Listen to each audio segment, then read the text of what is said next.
We keep hearing it. Don't bring your religion into politics. But what if that is the very reason that culture keeps drifting further and further and further from the truth? Here's the thing. It's not Christians in politics that's the problem. It's actually silence that's the problem.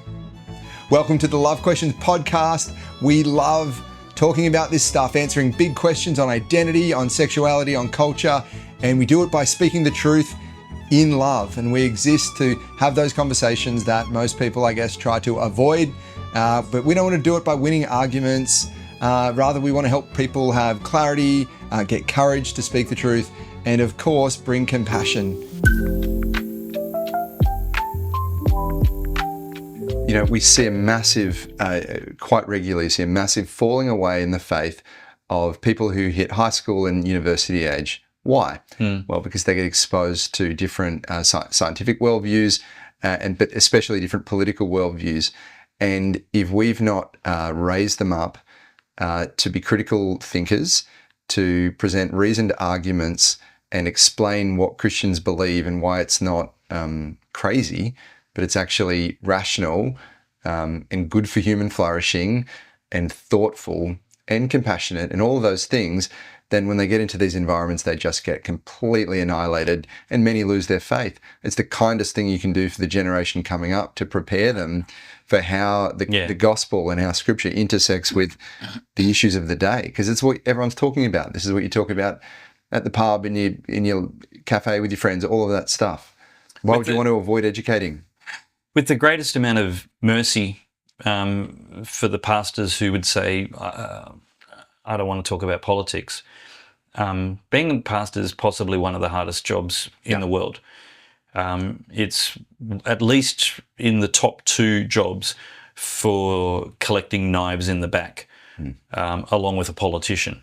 And to introduce a topic of possible conflict, contention and debate, it's just like the pastor just doesn't need to give the people another reason to criticize him and hate him and tell him how he should be doing better and got it wrong. Damned if you do, damned if you don't. Yeah. So I get it. The rate of pastors burning out is astronomically high. We put all kinds of pressure on them. I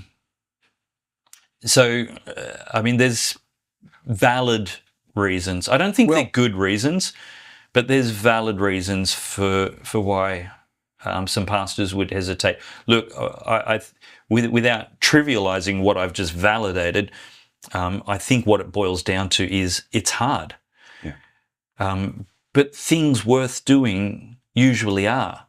So Jesus explains the hireling runs when the wolf comes, but the true shepherd lays down his life for his flock. So we're in a time and a place where there are wolves coming in with false doctrine, false ideas, false teaching, and shepherding involves just walking people through that.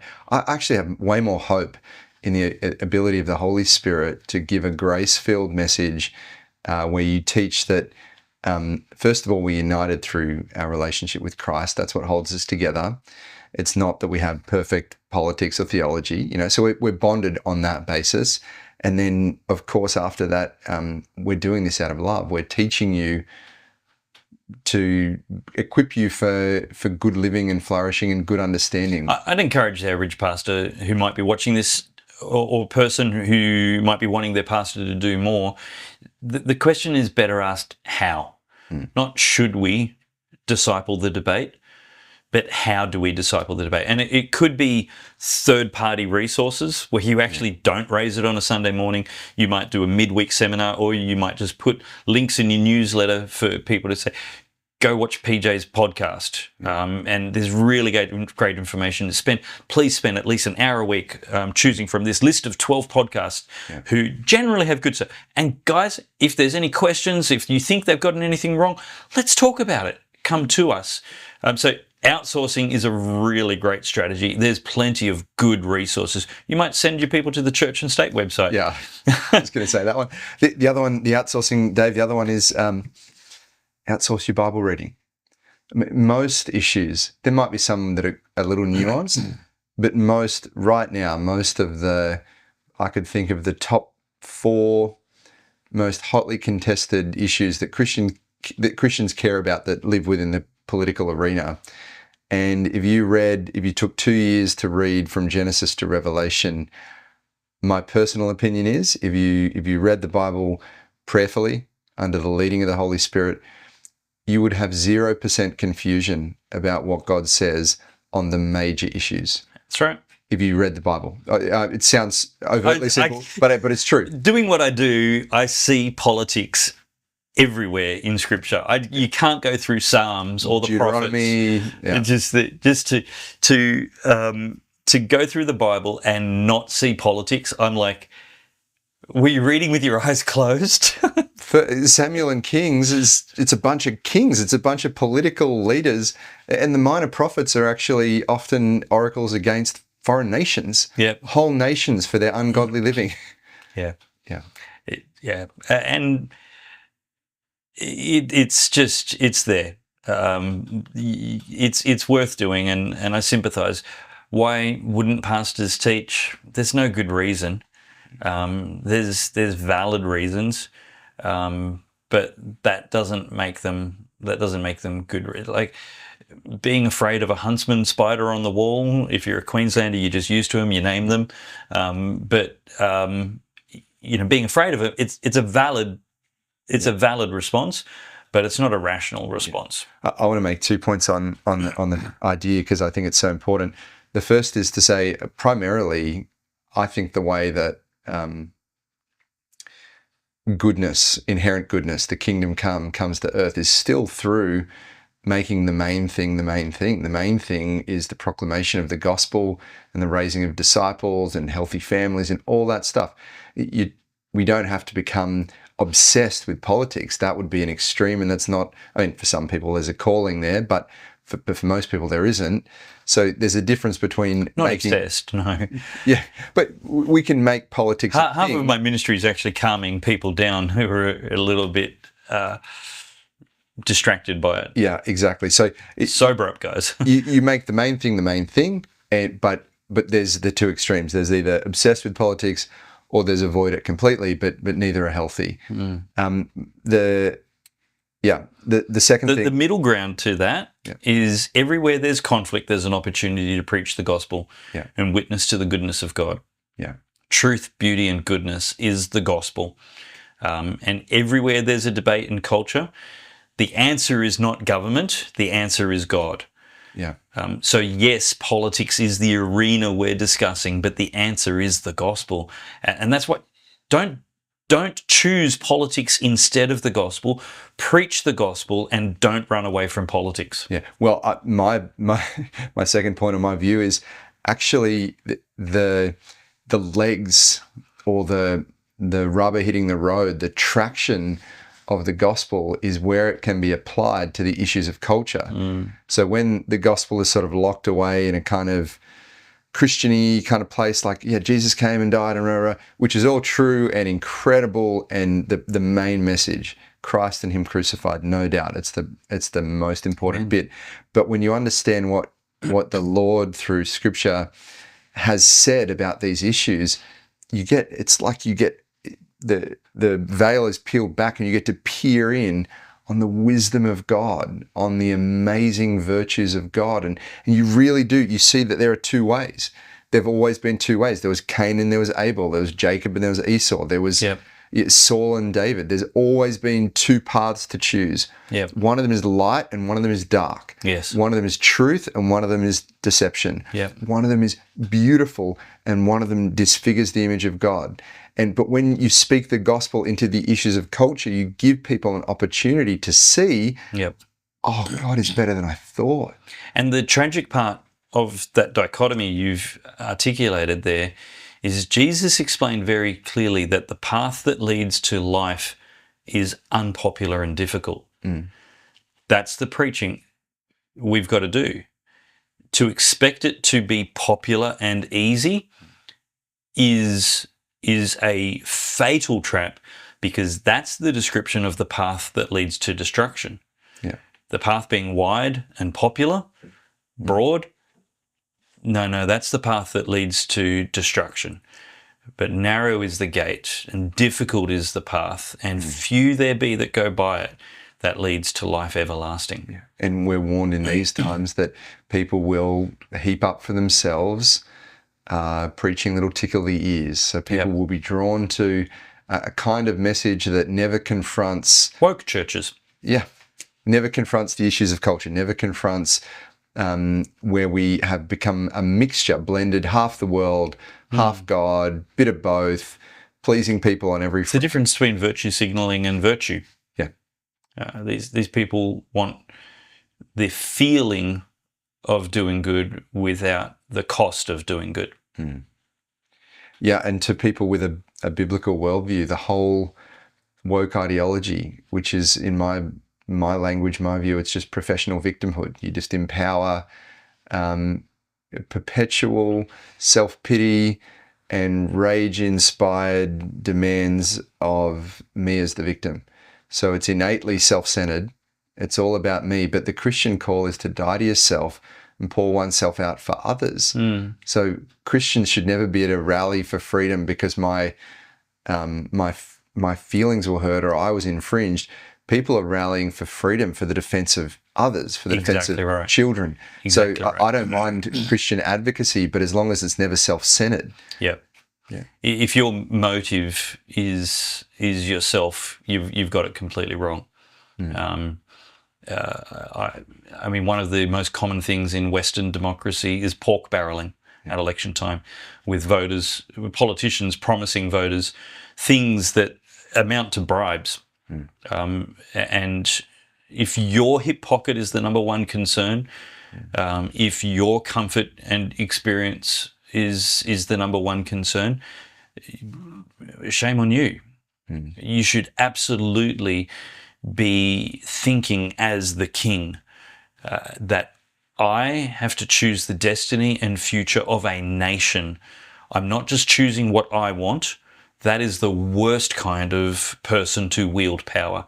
And that's what a democracy is it's the people wielding power. And with that responsibility as Christians, we have to say, what is just? What is good? What is true? What is breaking Jesus's heart? Not my wallet, but what can I do to solve the thing that is most grieving the Lord Jesus Christ in this nation, in this city? Yeah. But hold on, Dave. People shouldn't... I remember the US Constitution and the amendments. People shouldn't bring religion into politics, right? I'm playing. I don't think you do playing devil's advocate, right? I don't think you do remember the amendments, because the First Amendment is the one that mentions freedom of religion, and it says Congress shall make no law establishing religion or prohibiting the free exercise thereof. And the four other things that it mentions in that same clause, they put a lot of things into one clause, was freedom of press, freedom of speech, freedom of peaceable assembly, and freedom of petition. When they talk about religion in that clause, they are not playing a Sesame Street game. One of these things is not like the others. There was no category error. They were all the same thing, designed to maximize personal liberty and to maximize the power of people to hold the government to account. So with peaceable assembly, petition, press, speech, and religion, you are meant to critique and control and keep at small size the federal government. That's entirely the point of the freedom of religion. It's not the freedom from religion any more than it's the freedom from media. But in the sort of pop culture lingo, in our vernacular now, there's this idea, hey, don't bring your religion into this debate. Don't bring your religion into this issue. Thank you very much. I mean, that is just absolutely unquestioned mentality of many, if not most of my friends who are nice people, politically engaged, but not religious. They would say, look, we don't want to have religious debates here. But translation to me, well, any ideology is welcome except yours. Yeah. Except the religious one. Yeah. Which is completely, it's false. It doesn't have the Supreme Court in the US might have had some in my view, poor judgments on how to interpret the First Amendment. Many times. Yeah. They've had many failures of interpretation of the Constitution over history. The most recent one to be corrected was the imagined constitutional right to kill babies in the womb. But one of the older ones was the imagined right for a slave owner to keep slaves. They imagined that was in the Constitution under the guise of private property.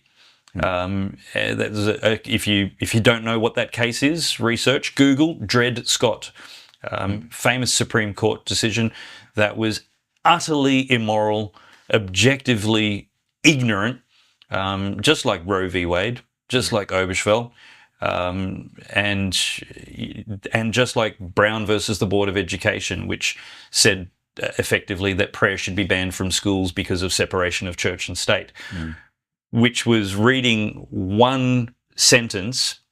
In fact, it wasn't even reading the whole sentence. It was reading part of one sentence out of one paragraph, out of one letter from Thomas Jefferson interpreting the First Amendment. Yeah. So they didn't even interpret the First Amendment. And Thomas Jefferson is famous for wanting to maximize religious practice and minimize the power of government. It's like they completely butchered the Constitution. So yeah, that's completely. But look, people will say keep your religion out of politics for various reasons. The more sensible, the more sober of those people, you just point out the inability for them to be logically consistent in such a statement with a question like, do you think Christians should be allowed to vote? Now, there's no freedom of political communication in the Australian Constitution, but our High Court has previously imagined there's what they call an implied freedom of political communication. The reason it's implied is because we're asked to vote. If we're asked to vote, then we have to have information about the politics that we're voting on, and so people should be allowed to communicate. So they've inferred logically that you have to be able to politically communicate.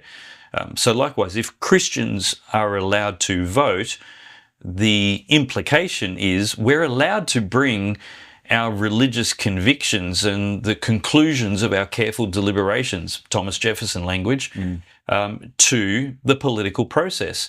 And if we're allowed to bring all of that to our vote, then we're also allowed to do everything that everybody else is allowed to do in a democracy, which includes advocate. Communicate that perspective. Freedom of political communication. It's not explicit, but it is implicit. And so, however, there's going to be some other people who are radical secularists and will happily go, no, Christians shouldn't be allowed to vote. So at least you have clarity on what kind of person you're talking to. Hey, thanks for watching. And if you're enjoying this podcast, why don't you sign up for our monthly newsletter where you'll get inside scoops and more information going a little deeper with the information you need. Go to lovequestionspodcast.com and you can sign up there.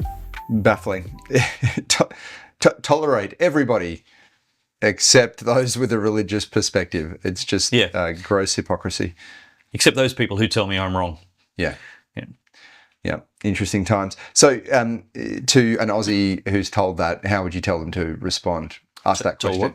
So an Aussie is, you, let's say you're a young Aussie Christian listening and you're getting more and more interested in politics and you bring it up in a university campus, which in my experience, and I think probably widely regarded as fairly leftist, kind of emerging neo-Marxist factories, at least in the thinking. I think Marxism and critical race theory and other stuff has really permeated most parts of most university curricula. So you're bringing it up at a university level and people are just sort of saying, you can't bring that religious perspective here. I've seen some people respond and the approach is to try and argue the case on its merits. So instead of saying, I have a religious perspective and here it is, I've seen some people say, well, it is a religious perspective, maybe not. I'm not going to commit to that.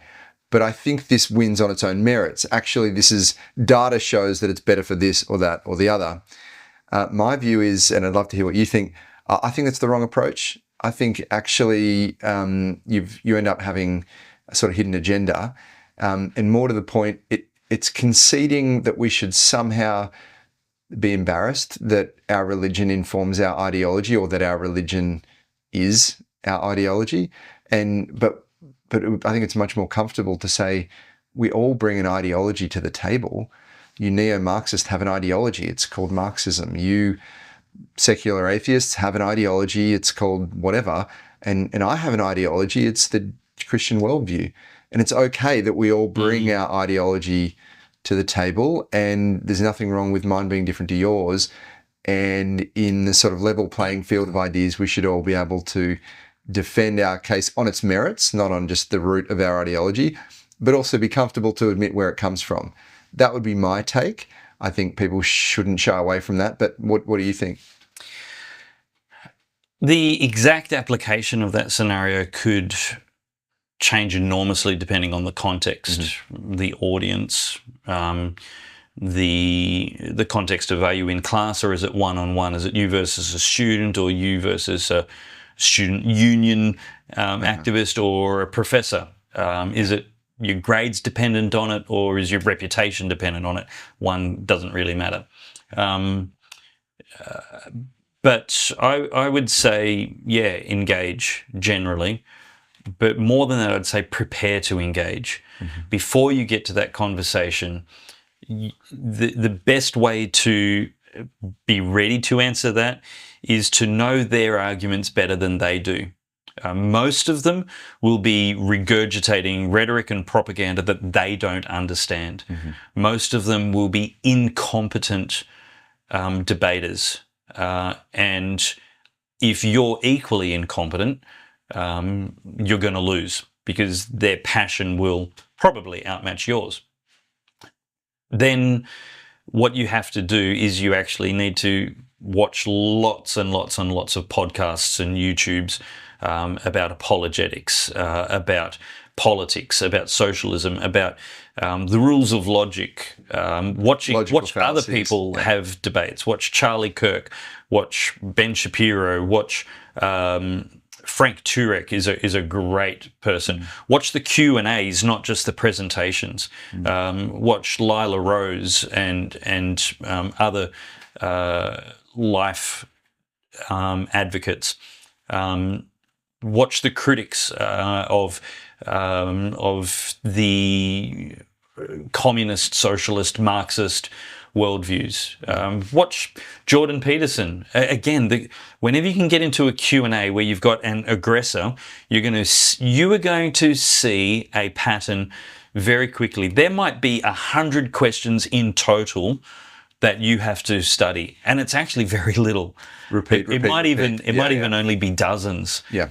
It is actually. Most of these students are unoriginal automatons who've never had a creative thought in their lives, and they've gone into this Marxist production factory for whatever reason. But anyway, my point is, don't be intimidated. There's soundbite arguments. Be prepared for it. Yeah.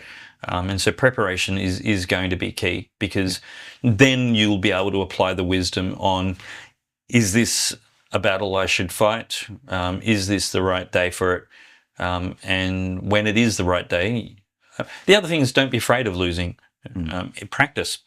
When you have a debate and it doesn't go well, there's not a lot that actually depends on it. So the body and accumulation of your debates is important, but each debate you could have done better in is a learning experience and an opportunity to get better for the next time. I forget exactly what it says in Acts, but Paul is in the Areopagus on Mars Hill, and he's just debating these guys day in and day out. It seems like there's a real steadfastness to commit to debating the Greek philosophers on the issues of the day. Yep.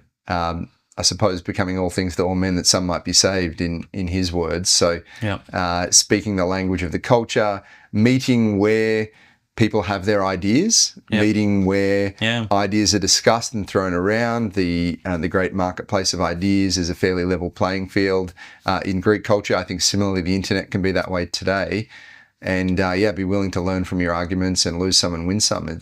Another really good place to get practice would be Dennis Prager, Prager University. Really endless amounts of YouTube videos, short 5 to 7 minutes. Really great education material, collect facts. Reading books, if that's still in fashion. Anything by Thomas Sowell. Sowell. Anything by Thomas Sowell. Absolutely brilliant. Those details are going to stand you in really good stead, and you'll probably get more education than you will from your degree. Yeah, I love that. I saw a PragerU post once, and someone critiqued them and said, just because you call yourself a university doesn't mean you are one. And then they clapped back, and it said, "Good point. Now do gender." Yeah, I thought that was quippy and clever. Dave, I've loved talking to you. Just give us your thoughts on Australia, where we're going, our political landscape, our sort of philosophical, theological landscape. Do you have hope that the trajectory that we're on doesn't have to continue, that it doesn't have to be fatalistic? And what would we need to do? Good questions. There's always got to be hope. There's always a possibility. I think the trajectory is depressing, and this leads very quickly into the what do we got to do. I think we got to get embarrassed. I think we're not the only culture that should be embarrassed, but we've got to be embarrassed for different reasons. And if you read Thomas Sowell, Black Rednecks, White Liberals, I think it's called, that book, he talks about cultural embarrassment. And the capacity for cultural embarrassment is actually an uplifting phenomenon. When you as a culture have the capacity to compare yourselves to other cultures and go, wow, we're really backward, then you have the ability to improve your culture. When you pat yourselves on the back and go, isn't our culture magnificent? That's when you will not grow, you will stagnate as a culture. So what is your short list of, I don't know, Dave's 10 most embarrassing things, or 10 things Australians should be embarrassed about in our culture? I think there's obvious ones. I don't know if I could get to 10 without careful thought. Certainly the obvious one is child sacrifice. We could look at pagan cultures gone by with cannibalism and putting babies in the searing hot stone or bronze hands of an idol, hoping that they would, by the sacrifice of their living children, that they would get better crops, that they would break a drought, and they would beat the drums all the louder so that the parents wouldn't have to suffer hearing the screams of their children dying. And we can look at those cultures and go, how backward are they? How barbaric are they? But in our culture, in Australia alone, we fill the MCG, we could fill the MCG every year with the crushed and destroyed bodies of our preborn children. Nearly 100,000 living Australians are slaughtered for no other reason than elective mother's choice in clinics by people with white coats. And we think we're less barbaric than those cultures who cold-bloodedly calculated the deliberate death of their preborn children. Do you know the 3 leading causes of death in Australia according to the Australian Bureau of Statistics, are heart disease, dementia, and all types of cancer. So all types of dementia, all types of heart disease, all types of cancer together, the 3 leading causes of death in Australia do not equal as many people killed deliberately each year in our abortion clinics. Our incapacity to be embarrassed by the taxpayer-subsidised child sacrifice industry in Australia is something that we have to become capable of being embarrassed by if we ever want to become a better culture. Wow. Our preference for pride in sin. You know, we need to stop calling them pride parades and start referring to them as what they actually are, so that we can become appropriately embarrassed by them. They are pride in sin parades. What an obscene, absurd thing to take pride in. Shaking your fist in the face of God and saying, how dare you judge me or measure me? Well, sometimes openly mocking, actually quite regularly, openly mocking Christianity with the nuns' outfits. Sure. and all that. Yeah. I think one of the lesser known ones that I see frequently is we are a socialist culture. We are a culture that wants everything provided for us as a public service. We demand ever-increasing public services, literally, and we expect somebody else to pay for them. We absolve ourselves of and abdicate our own responsibility to be the solution for other people. And we just want it to be forgotten, remote. We want our independence and our isolation. We want our peace and our quiet. We want our liberty, and we want somebody else to take care of the disabled, the lonely, the homeless. You know, we have made charity government's problem, but charity is a Christian word for love. Yeah. Charity, the first safety net in a healthy society should be the family. Your own family should be functional enough to look after you when you're unemployed or sick or need help. Your family should. Now, not everybody's family can do that. I understand there's dysfunction, but that's when the church should be the second level of safety net.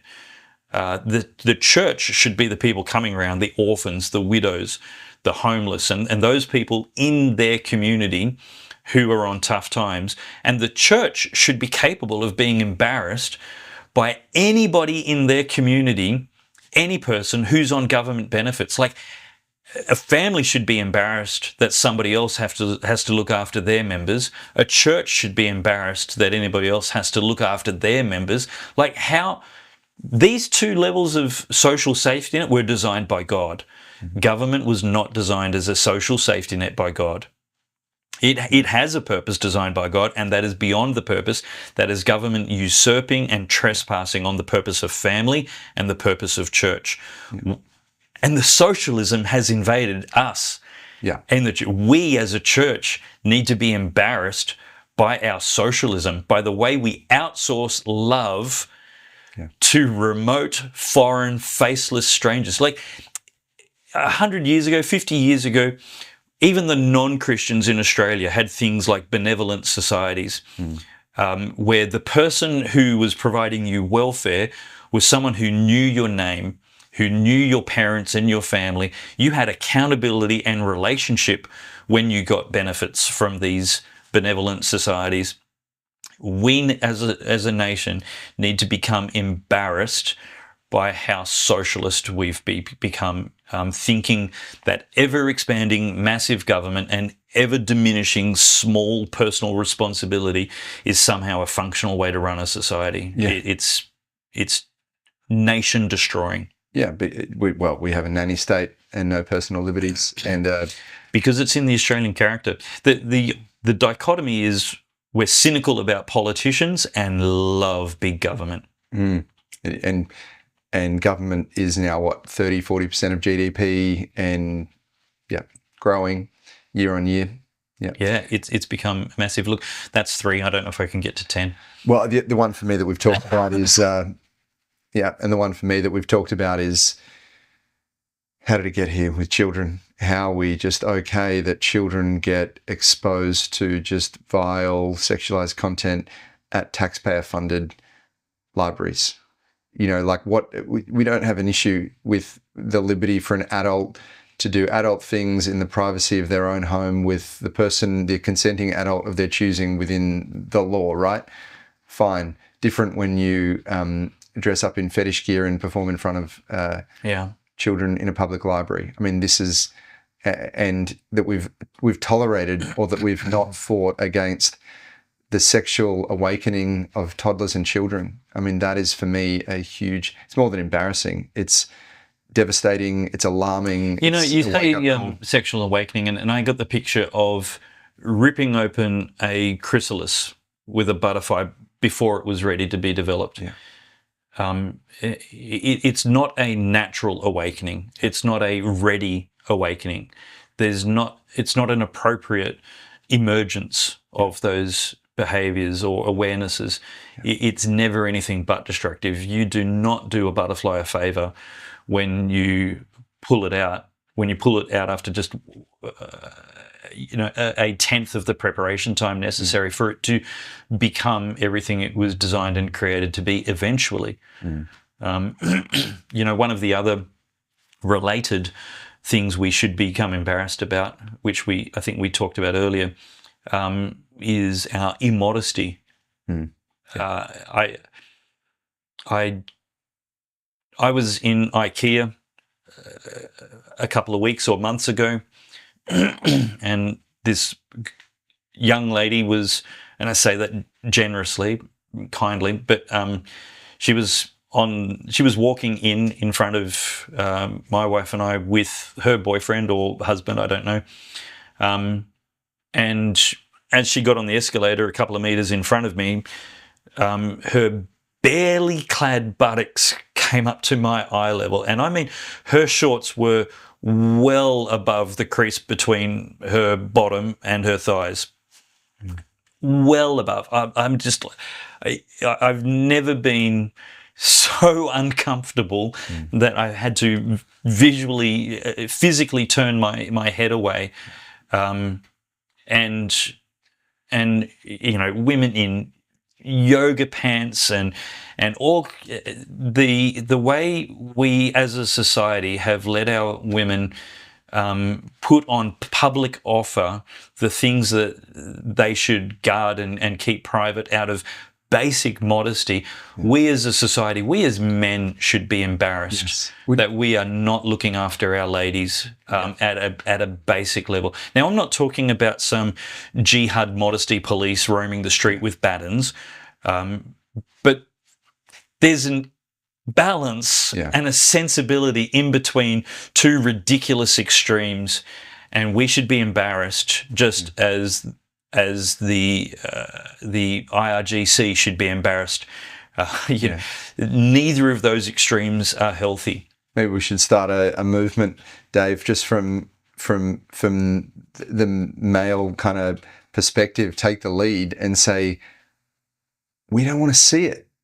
In fact, anyone who wants to see you like that is not someone you want to be with. Yeah. Like, find someone who's going to cherish you, want to protect you, cover you up, love you, just not exploit this gift of your body that one guy one day can have. Instead of rationalizing that promiscuity, we need to become a culture that's capable of being embarrassed by that immodesty. Yeah. I'm sure that we could think of a few. Maybe I could get to 10. All right. Just have some thinking time. What's something else just while we close out? Something else we're embarrassed about? All right. I got one, Dave. You got one? Okay. I'm embarrassed by our conservative politics. Oh, the lack of equality to them. Yeah, I mean, it's not conservative. There's nothing really particularly godly about Australian conservative politics. Let me, I don't know that that's a cultural, I'm going to work with you on it though, but my thought process is I'm not sure that that's a cultural thing to be embarrassed about, like some kind of, artifact. I think it's a symptom of something we can be embarrassed about, and that is a lack of leadership.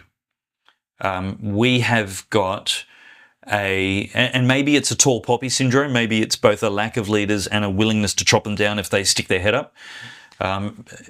I suspect there's actually, I actually suspect there's a lack of talent. I think there's a lack of options. And let me say now how we can fix this if we are capable of becoming embarrassed by it. And it comes back to politics and the church, conveniently. 50 years ago, there were 10 times as many people in Australia who were members of a political party, either the Liberal Party or the Labor Party. There is 1/10 as many people today who can say they're a member of a major party as there was during the time of Robert Menzies, our longest serving Prime Minister. We don't care. Now, when you have 10 times as many people, you've got 10 times as many options for good leadership. If we have a lack of options, if we have a lack of good leadership in the right of Stalin politics in Australia, it's because we have a lack of members, a lack of participation, a lack of interest. Comes back to that socialist spirit. We want somebody else to do it, and we want them to do it for free for us. She'll be right, mate. We don't want to invest our time. We don't want to invest our money. We don't want to invest effort. Somebody else should take care of it for us. The lack of leadership and the conservative right wing in Australia, whatever its value is a direct result of churches disengaging and saying, why does salt need to have flavour? Why does light need to be public for all to see? Yeah, Steve Dace, a US political commentator, he's a very sharp guy, said the death of the US right was imminent. It's obviously since recovered, but basically because he said conservative politics without God is not an ethos. Correct. So the emphasis in conservative believing... I think that's fair to say of all politics. I think the Labor Party started with great Christian foundations and ambitions. They had a heart for God and a heart for the things that God has care and concern Justice, for. yeah. And as they divorced God from their party and embraced communism, that's when they stopped being good at being them. Libertarians, likewise, I've had a chance to share or give a lecture to a libertarian branch, and I'm like, guys, if you believe in the right, government shouldn't interfere in a woman's right to have abortion, then you've betrayed your own principles of non-aggression. Because the very few things that libertarians believe government should do is protect personal safety and private property. Well, when does human life begin? If you don't know the basics of biology and science, then you're actually denying people's humanity, let alone their human rights. And so you're not a good libertarian, you're not a good unionist, you're not a good Labor member, you're not a good Liberal, you're not a good Conservative, you're not good at politics if you deny the author of the moral law. Dave, it's been eye-opening and a pleasure as always. Thanks for jumping on. Such a kind invitation. Thank you for including me. Bless you, mate. Cheers.